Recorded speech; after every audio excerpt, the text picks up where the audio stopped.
টার্মিনালের মাঠে ফেলে রাখা হয়েছে স্যানিটারি পণ্য, পরিত্যক্ত ভবনে ফেলে রাখা হয়েছে আবর্জনা। নীলফামারীর ডোমার উপজেলা সদরে প্রায় ৩০ বছর আগে বাস টার্মিনালের জন্য জায়গা বরাদ্দ দেওয়া হয়। পরে যাত্রীদের জন্য নির্মাণ করা হয় একতলা ভবন, কিন্তু স্থানীয় রাজনৈতিক দ্বন্দ্বের কারণে এখনও টার্মিনালটি চালু হয়নি।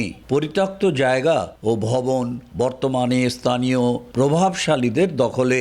অন্যদিকে জায়গা না পেয়ে সদরের সড়কেই রাখা হয় বাস, যাত্রী ওঠানামা করা হয় সেখান থেকেই। এতে ক্ষুব্ধ এলাকাবাসী ও যানবাহন সংশ্লিষ্টরা।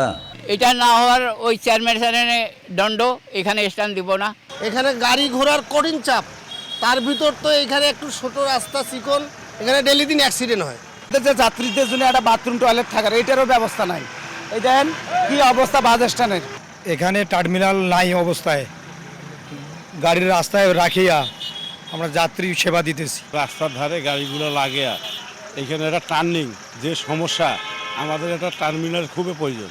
তবে সব পক্ষের সঙ্গে আলোচনা করে শীঘ্রই টার্মিনালটি চালুর ব্যবস্থা নেওয়ার আশ্বাস উপজেলা প্রশাসনের। আইন শৃঙ্খলা মিটিং বা বিভিন্ন মিটিংগুলোতে এই বিষয়টা নিয়ে আলোচনা হয়েছে। প্রাথমিকভাবে আমার এক দুজনের সাথে বিষয়ে কথা হয়েছে। তো আমি গিয়ে যারা এই সংশ্লিষ্ট যারা আছে, এই বাস মালিক সমিতি যারা আছে, তাদেরকে নিয়ে একটি সভা করে তাদেরকে যেহেতু আগে একটা প্লেস নির্ধারণ ছিল, ওখানে যেন তারা যায়, আমরা আলোচনার মাধ্যমে সমস্যাটা সমাধান করার চেষ্টা করব।